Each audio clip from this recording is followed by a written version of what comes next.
Broker Bulletin acknowledges the traditional custodians of all the lands across the country on which we record our podcast and pays its respect to all Aboriginal and Torres Strait Islander people. Welcome to the Broker Bulletin podcast, where better begins.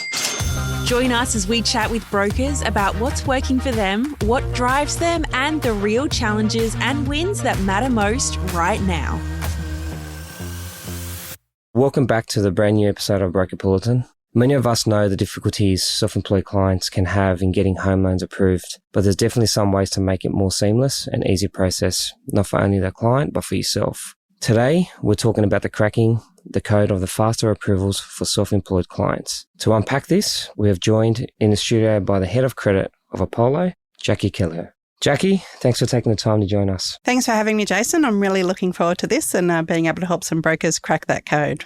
Before we get started, Jacqui, can you just share with us a little bit about yourself? So I'm the head of credit for Apollo, and what my job is I actually write the policies for Apollo for their home loans. So I'm the one that decides what those self-employed policies are and works with our funders to get them approved and things like that and look after the credit strategy. Excellent. So I've met the right person. You have. Why is it so hard for a self-employed client to get approved despite being a business owner? That's a really great question, Jason, and you're right. Business owners employ people and we treat them as PAYG, and there's no difficulty there. So I'm actually not really sure, but I think a lot of it is brokers think self-employed customers are complicated, trying to understand their income stream, how they operate and things like that. And a lot of lenders think that self-employed customers are a riskier customer base. So that sort of drives the difficulty in getting them. At Apollo, we don't think like that at all. We'd give a loan to someone who they employ, so why shouldn't we give a loan to them? I agree with you when we talk about when a broker comes on board, because I've got a few brokers in the office and same thing where they come in and when a self-employed client walks in the door, they kind of back away and they get a bit scared. Tell me a bit more why they think that. I think it's because it's understanding the income. So you're not just looking at a payslip, which in my opinion, I'd rather look at financials 100 times versus a payslip because they can be very complicated. But I think for a lot of brokers, they're more used to looking at payslips and looking at financials, understanding the different types of business structures that customers operate in, what income they can use. If the business structure has got loans, what loans you need to include and things like that. It just all becomes a little bit complicated for them. So it's easier to say, stick with what they know, which is their payslips and things like that. So I think that's part of the reason why brokers tend to back away from it. Yeah, it's also because there's multiple ways you can look at financials and different banks look at it differently. And that's right. I think like financials, once you've got them, they don't all look the same, but they all have the same information in there. Most lenders look at the income the same way, but it's about understanding what types of income can be used. So like, for example, if you're a sole trader, you're entitled to all the income that comes out of the business, but you're also responsible for any loans that the business has. If you work in a company, you're entitled to only the income that the percentage of the shareholding that you hold. So it's about understanding the different types of structures and then about the income you can use. The benefits of a company is, particularly at Apollo, you don't actually have to include the loans from the company. So we don't include company debt in our assessment unless you want to add back the interest. Excellent. So if you don't add back the interest, then you don't have to add the company loan because the company's a separate entity and it's their loan. What do lenders actually look at when assessing self-employed clients? Are there key factors that make an application stronger? Some of the things we look at is we look at how long has the business been in operation and what's the experience of the customer who's running it. So have they been in that industry for a long period of time? Do they have a lot of background behind it? We also look at their financials. So looking at things like, are there one-off expenses the customer might have? So if they had a large bad debt written off in 1 year, what was the cause of that? Is it likely to continue? Because that could be an indicator that the business is in trouble. And if we're going to use the profits, which at Apollo, we have a number of different ways you can look at self-employed, and one of those does include not using the profits. We want to look and see that the profits are sustainable. So are they going up? Are they going down? How is the business trending? Which is part of the reason why a lot of lenders like to look at 2 years, because that does give you a trend of how the business is operating. So what you're saying at Apollo, you can look at it in two separate ways. You can look at it where you take the net profits, or you can take it and look at it in a way where you only take the individual income. Yeah, so we actually have 3 ways to look at self-employed income for Apollo.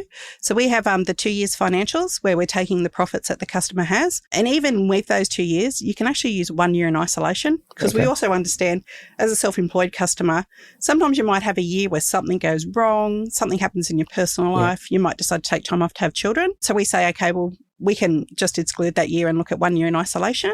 And it doesn't have to be the most recent year. It can be the previous year that we're looking at because you decide to have a baby this year. We also have the simple self-employed, which is just using the salary that you pay yourself from the company. So you're basically treated like a PAYG customer. And then we also have our light doc option, which is an income declaration supported by an accountant's letter and BAS. So we like to make it easier for our self-employed customers. We understand that they should be treated similar to a PAYG customer. So when you take 1 year in isolation, is there anything that needs to be, besides an explanation, is there anything else I need to add on top of that, like an interim or BAS statements or? No, you don't have to give us anything. Just give us an explanation of what's happened, depending on what the explanation is and how detailed the notes are. One of the things we do love to see is a really detailed broker notes. You know your customer best, and we like to know your customer as well as you do. If the explanation's not that detailed, we might ring and ask for questions, and we might get a few BAS statements to support it, but it's not necessary. It would depend on what the reason is. And definitely, I've seen them where the customer took maternity leave in the most recent year, so they were off for 9 months, and you could see that reflected in the sales and the profit that the business was making. So it was an easy explanation to say, yeah, that makes sense. They're back at work. What are the biggest mistakes brokers make when structuring a self-employed application? How can we avoid it? I think not understanding the business structure. So how does the customer operate their business? As I mentioned, if you're a sole trader, you do have to include the liabilities from that. Some of the other things that we see is not understanding your customer's credit report and how the business has performed. So at Apollo, we will run a check on the company, not a credit check, a company search, but that company search does tell us if there's adverse information on the bureau report for the company. So then we'll come back and ask for some information. We actually recently had an application where the company had a default registered on their name that they didn't even know they had. And we went back and spoke to the broker and said, hey, did you know the company had this default? And the customer said, no, I thought that had all been sorted out. Hang on, I'll fix it up and pay it for you. And then we were able to do that application for them. So that could have been something that fell by the wayside. With a good explanation, obviously. Yeah. So it was one of those So they gave situations. us an explanation of what had caused it, advised us that they didn't know that it had progressed that far, fixed it immediately. And we would say, okay, happy to move on with that. Excellent. Okay, if a broker has a client with complex financials, what are some of the practical ways to strengthen their application? One of the most practical ways is, particularly when you've got multiple structures and income flowing between different structures, is to do a family tree. I'm a very visual person, so I like to see pictures and like to understand how the income flows. And I think for a lot of brokers, that helps them put the deal together as well, because that will help them work out what income they can do. So do that family tree. If you're not sure how to do it, a lot of accountants will already have that information. So you could talk to the customer's accountant or talk to us and we can go through. I remember we launched the tailored Apollo Plus deals products last year. One of the first deals that we did when we were doing the pilot, I actually sat down and drew a picture because I was doing them all. They was very complex and it was just draw that picture out, work out how the income's flowing, who do I need to involve in this application, who don't I need to. So that picture and family tree is really important to help with complex structures. I agree with you. Like I find that when we get a complex, the best way, I tell my team, first thing you do is draw up a family tree because then you start to understand who all the directorships or the shareholdings are, and then you can start to see the flow of money and you get a better understanding as a broker before you even lodge. Also the CRM, our CRM also has a feature now where we can draw up family trees. That's great. We have a program that we use and you just put in the company and it draws it for you. So it's a really good visual tool to have to understand what's going on. Yeah, look, it's still a work in progress, but it's getting there. I tried it yesterday. It was really good. The family tree, I agree. It's a great resource to have. When you're putting in an application for complex. What are the most common reasons self-employed deals get knocked back? How can brokers get ahead of them? As I mentioned, some of the most common reasons are information on the credit report that the customer's not disclosed or they're not even aware of. And I would probably say the other one is using income the customer's not entitled to actually receive, particularly where there's a trust. We get a lot of applications where the customer is a beneficiary of the trust and the trust has rental income and they just want to use the rental income straight away. But that's not the way it works. The reason why people set up trusts is to minimise their tax. So they'll have a rental property, they'll run some expenses through it, and then the customer actually only gets what's left over at the end. So it's not a straight, easy bat through with just using rental income. So not understanding that structure and what income they can use, I think, are the main common reasons. So when it gets to us and we look at it, it doesn't serve us. For example, in the case of that trust, we only use the net of all the income. You haven't added back interest. You only take that without the liability though. That's right. So you haven't added back the interest. There. Yeah. So if you're lending to the beneficiary, you can actually only use the distribution that the beneficiary is getting. You can't use the income and things like that. And depending on the type of trust will depend on the amount of the distribution the customers get. So with a discretionary trust, for example, or family trust, 1 year they might get a distribution and the next year they don't. And part of that is the tax minimisation strategy of making sure they're not paying too much tax on it. So making sure you look at that and understand that is really important. Is there a complex team they can speak to? Or we actually do have a complex team. When we launched the Apollo Pro and Plus product, we actually set up a specific credit team and went out and actually hired people from the industry who had dealt with a lot of self-employed customers, knew the complex structures. Funnily enough, when we were doing the interviews, I did all the interviews with them because I'd run the pilot. They all had to sit a test and many didn't get through because of the test they had to sit. So we were very picky about who we hired. Yeah, and credit managers didn't even know credit. Well, not the ones we didn't hire those ones that didn't know it. So that's part of the test. Jason, I think it's really important that we understand that at Apollo, we worked really hard with brokers. It was co-created with brokers. So Apollo was built with brokers in mind, consultation with brokers, feedback throughout the entire pilot that we were doing. And going forward, we get a lot of feedback from the brokers. And based on that feedback, we do make changes. So we've just released our full policy version document out based on feedback because brokers wanted to know more about our different policies and that. And part of the reason why we do that, because I think it's really important that we all understand it's about making it easier for customers and particularly self-employed customers to get a loan and for the broker to help that customer get a loan. It's not about making it easier for the broker. We're here to help the broker understand those things, but it's all about the customer getting the loan and making it easier for them to get that. So I think that's really important to understand. And as I said, with Apollo, we work with the brokers. It was co-created with brokers and we're happy for any feedback. And if it's easier for the customer, then it becomes easier for the broker, which then allows the broker to build sustainability in their business. So it goes both ways eventually.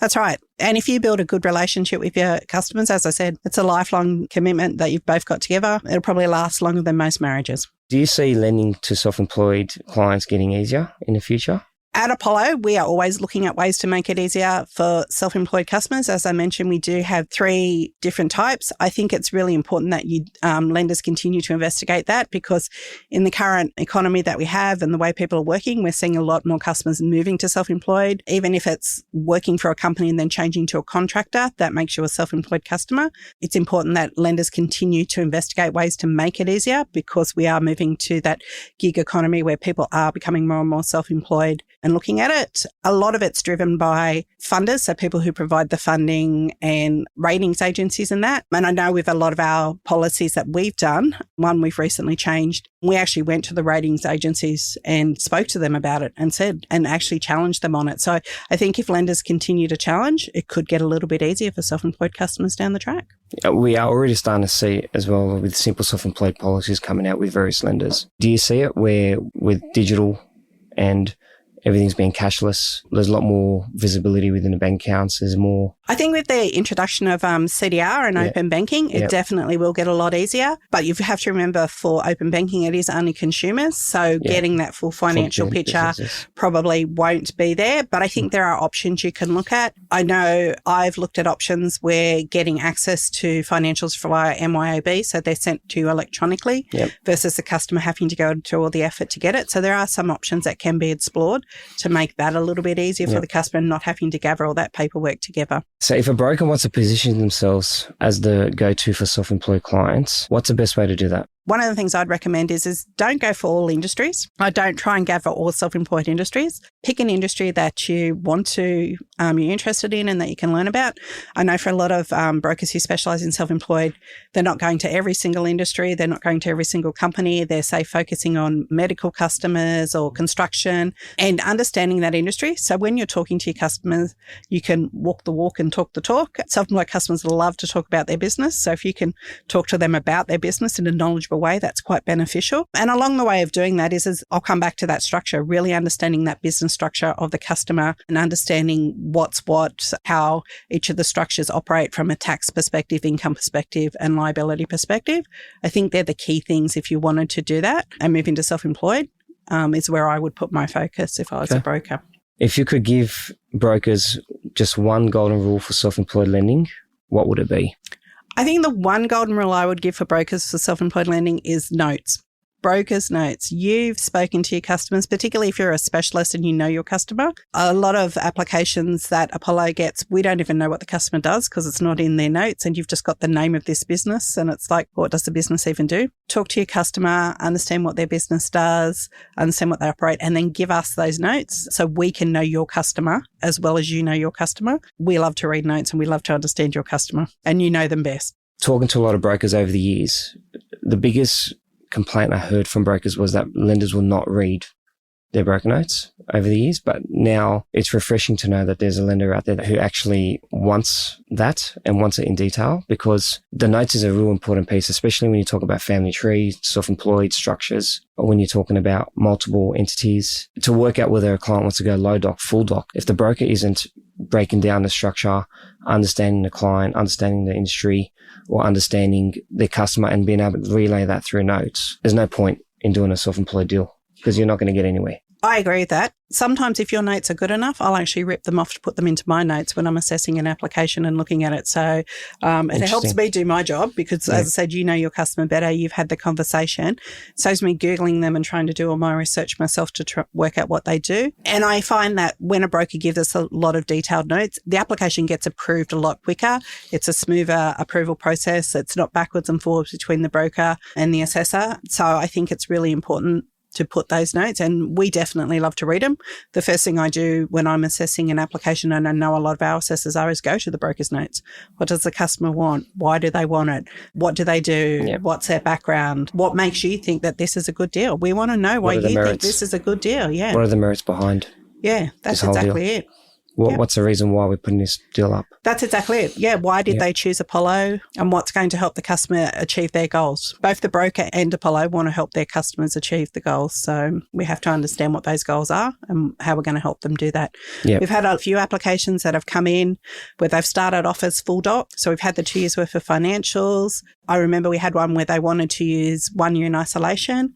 When we looked at the 1 year in isolation, it did support it, but the business was growing. So they'd been running for about 2.5 years, and they were growing, and you could see that growth in the financials. They also gave some BAS, so you could continue to see that growth, and it was growing really quickly. Unfortunately, using the 1 year in isolation wasn't enough. So we contacted the broker and said, hey, you know what? Because we also allow projections in our light doc. If we switch to light doc, how do you think the business is going to go this financial year?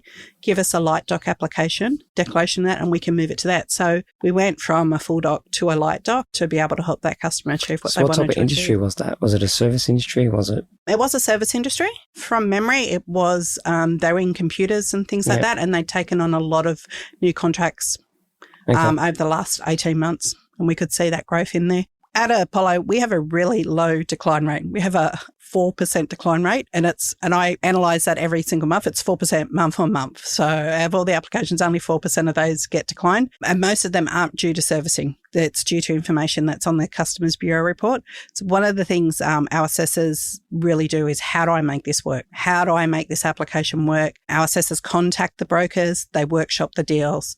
How do we make this work for the customer? That's really refreshing to hear coming from a broker. Yeah. Because the last thing we want is a lender who is not going to work with us. You know, we are putting up a deal for a reason. We obviously have to, with all the compliance at the moment, we've got to do our back-end assessment and do our own credit checks and everything else. So the last thing we want is to send it over to a lender that the lender's not working with us, not wanting to approve the deal. So it's really refreshing to hear that coming from you. I don't assess too many applications, but I workshop a lot of applications with assessors who are doing that and working out a way that, how can we make this work? Definitely an avenue for a broker to consider Apollo when they do have a self-employed client. I've put one in myself over the last month as well, and that experience was fantastic. Servicing is great and everything else stacks up. Definitely no reason why Apollo shouldn't be on the radar. Thanks. Appreciate that. No problem. At Broker Bulletin, we're all about finding those 1% improvements that lead to big wins. What's the one small thing you can do every day that has the biggest impact on your performance? So for me, the one thing I do every day that I think has the biggest impact on my performance is I drive to work every day. This is really terrible. I live 2 minutes from the ferry and 5 minutes from the train station, but I still drive to work every day. But on that drive home, which is about 40 minutes, I really think about what's happened throughout the day, what's gone on, what I've done good, what I've done bad, and try and think about ways that the things that went bad, what could I have done that was different, so that when I come in the next day, I don't take those into the day. I have to say, depending on how bad the day is, depends on the music I'm listening to and the level of the music. Sometimes I get a lot of people looking at me as I'm driving along and House of Pain's coming out of my car. So I can tell you it was a bad day, but if it's quiet, it was a good day and I don't have a lot to reflect upon. So that's the one thing I do to improve my performance every day.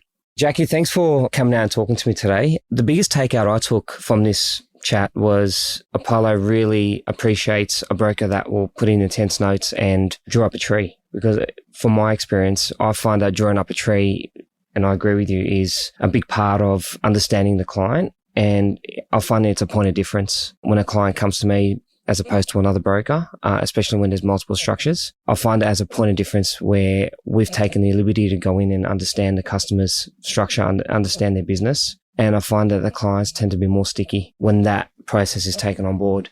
And then to know that there's a lender who will actually take on that and read it and understand it and work with us is very refreshing. So it's a big takeout for me. So thanks for having you. Thanks, Jason. I appreciate that. And I agree. It is a big standout for the brokers. Customers love their business. Otherwise, they wouldn't be running it. So the fact that you take the time to understand their business, I think makes them a lifetime client for you if you can do that as a broker. Definitely agree. Thanks so much for listening. If you have a topic you want to discuss with us, please email us on brokerbulletin@lmg.broker or DM us on Instagram @lmg.broker, and our producers will make sure we answer it. If you like this episode, please make sure you rate and follow us in your favourite pod store. Thanks for tuning in to Broker Bulletin. We would hate for you to miss an episode. Subscribe to Broker Bulletin in your favourite podcast app. Has this episode been helpful? We'd love you to rate and review us. It'll help us deliver content that's useful to you and help others discover us. If you have great ideas for topics worth tackling or have burning questions you'd like addressed on an upcoming episode, reach out. Links in the show notes. See you next time.